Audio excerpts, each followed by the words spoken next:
Hey, this is Ramon, channel is Alpha 4, and you guys haven't seen me in this setup in a while. I want to talk about Notes to the Underground. It's going to be a really quick review. Notes to the Underground is a really good book. I really do recommend reading it. If you've read The Stranger is a really good companion to this book. They're both written by people who would say that the books are not existentialist works, but they are exactly what we consider existentialism in modern philosophy. So what is Notes from the Underground about? Well, it's about the underground man, and it's about two different aspects of his life: his internal life, and then a episode in his life from years in the past. And the underground man is a fictional man, but he's really all of us, and he's the worst aspects of ourselves. And when I say the worst aspects, I'm not talking about here like a sinner or a criminal. No, I mean like the parts that we are ashamed of ourselves, that's him. And he's that buried man, that underground man. And in that way, first comes his philosophy and his reasoning for being an underground man. And all of it's really sharp. It makes a lot of sense. The arguments are really good. Just like how you can convince yourself that your own shameful actions, you can justify all of them. But then when you get to the actual living out of that philosophy, or how you would come to that philosophy being reasonable, yet that's where you really see how flawed that specific type of self-justification is, how nihilism fails at the end. And he just comes off as a jerk. There's one point where he's convincing someone that he's a good person, and you just want him to stop. And then when he is finally convinced her and she comes back into his life and you know exactly what's going to happen, the tension, the suspense is so palpable that you almost don't want to read forward, because you don't want to see him fail like he inevitably is going to do, and destroy this woman and send her down the wrong path after he had just pulled her up to a better way of thinking. Existentialist? Yeah. Nihilism? A little bit. Philosophical? Most definitely. I like Dostoevsky. I mean, I really do. I've read, the more of his stuff that I read, the more stuff that I like from him. I also like Tolstoy. I know that Tolstoy and him are good counterparts to each other, but Dostoevsky's writing is really intense and really deep.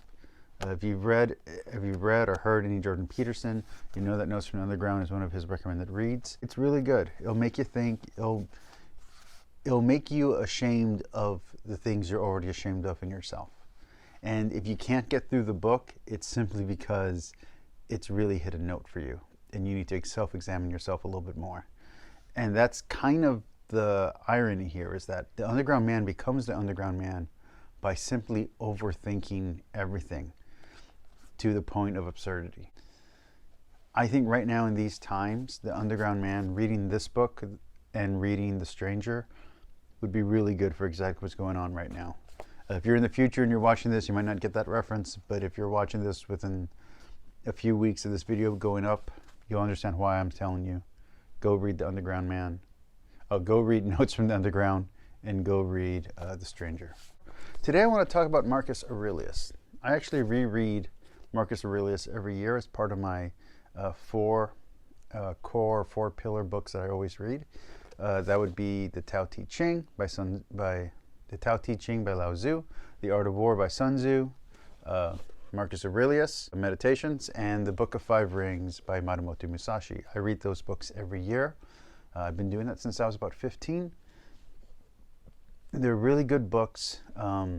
They've really changed my life, and they've really helped me realize who I am.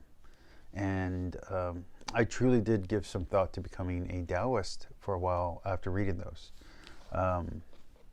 Still definitely a Catholic, but yeah, no, those books are really powerful. And of those books, Marcus Arelious is a really good one. If you've ever read the Book of Wisdom in the Bible, or you've ever read Proverbs in the Bible, this kind of reads like that.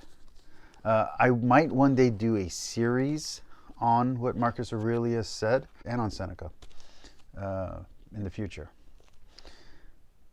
So what is Marcus Aurelius' Meditations? What is it really saying? Well, it's saying you're responsible for yourself.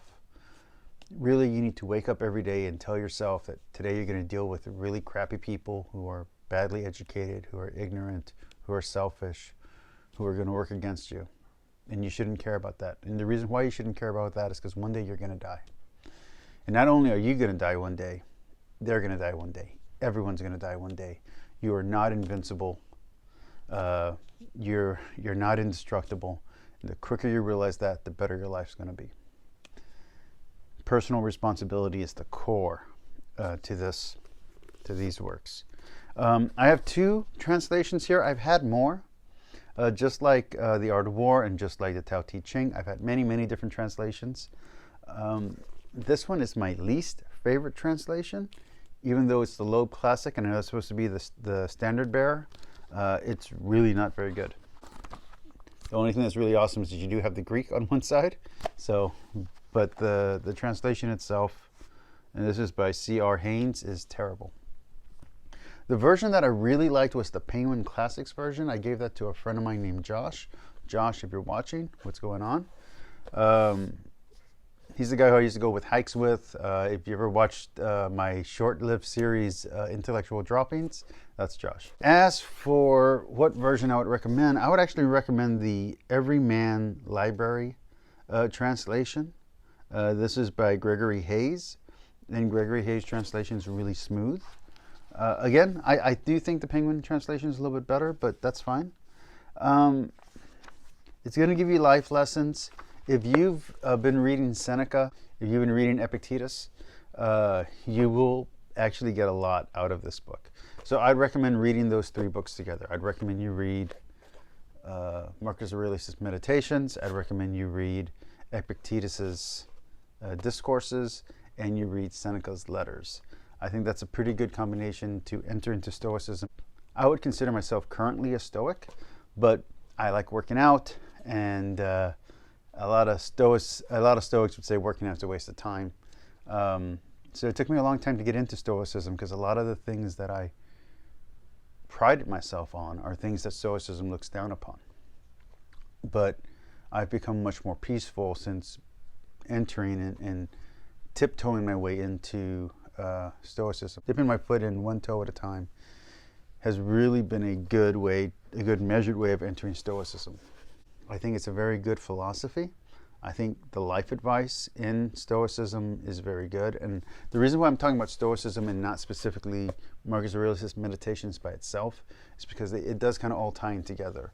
What you're going to get from Marcus Aurelius is kind of a distilled version of what you're going to get in Seneca. Epictetus is kind of an overly self-examined version, exhaustive version of what you'll get in Seneca. So these 3 books tie in together perfectly, and they really give you a well-rounded, well-formed foundation for what Stoicism is. It's not about being heartless. It's just about putting everything in perspective. And I think right now people could use some perspective. So please read Marcus Aurelius. And please just remember that you are mortal, and everyone you know is mortal, and everyone's flawed, and everyone's responsible for their own actions. Peace, like, and subscribe. Talk to you all later. Bye.